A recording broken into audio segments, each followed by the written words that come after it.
Hi, my name is Frankfurt, Delaware, and today I'm reviewing Nightmare on Elm Street Part 4. So the year is 1988. MTV is cool as hell. I mean, back in the day, I know now MTV kind of sucks.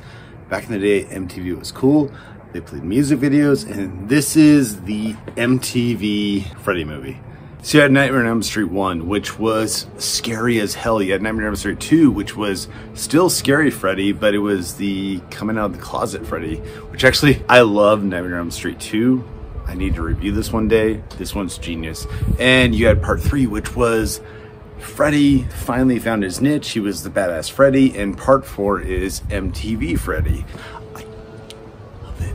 I do. Freddy was on top of the world. He wasn't that scary though at this time, but at the same point, there were still scary moments in Part 4. Part 4 is just really cool. After the events of Part 3, a bunch of the characters are still alive, but of course you're introduced to these new characters, and you know the characters from 3 aren't gonna make it too well.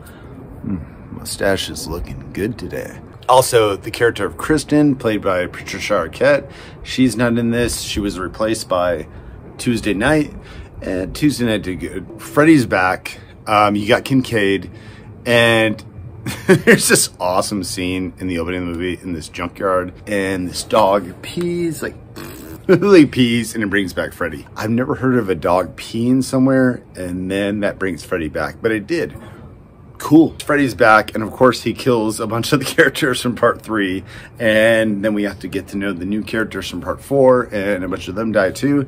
And you know what? That's fine. Who cares about the characters? I'm looking for the cool Freddy deaths. This was directed by Renny Harlin, who went on to do Die Hard 2, Cliffhanger. This is a really great director. This movie is really fun. It's tight, it's solid. I love the lighting effects. There's this scene toward the end of the movie where they really play with the dream scenario that you're like, oh, that's a really creative way to do it, where these characters keep reliving something. And I'm like, oh, okay, that was actually really creative. Also, I think this is the best Freddy has ever looked. I love his makeup effects in this. Maybe Part 2, he was the bloody Freddy, but in Part 4, he just looked good. There are some cool creative deaths in this movie. My favorite is actually the cockroach thing. I won't spoil that for you, but oh, that is gross. The nightmares are actually really scary. The soundtrack's actually really good. It's always been my favorite MTV style Freddy movie, and you can't go wrong with it, and it's fine. I actually got to see it in the theater 5 years ago. Right here, I got to meet a bunch of the people from the cast, and it was awesome. Sorry, I'm trying to do a review. I'm tired, I know. And I would give it 5 out of 5 nightmares. That's how good it is. Freddy, you're amazing in this movie, and I love you. Anyways, subscribe, channel, and like, and I'm gonna take a nap. I'll see you guys later.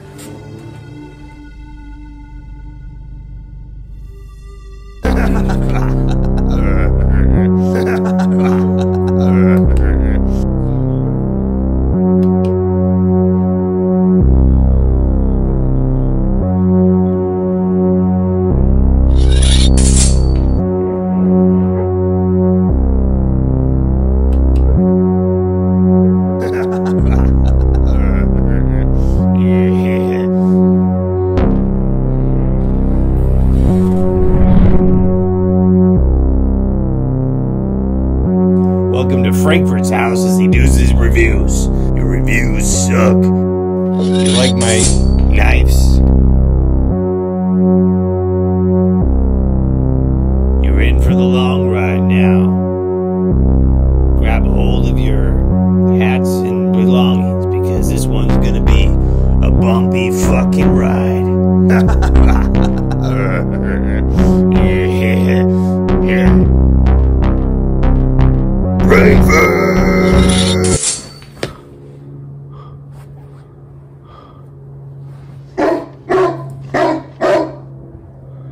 I should never have fallen asleep. Oh shit. It's not a dream, Frankfurt.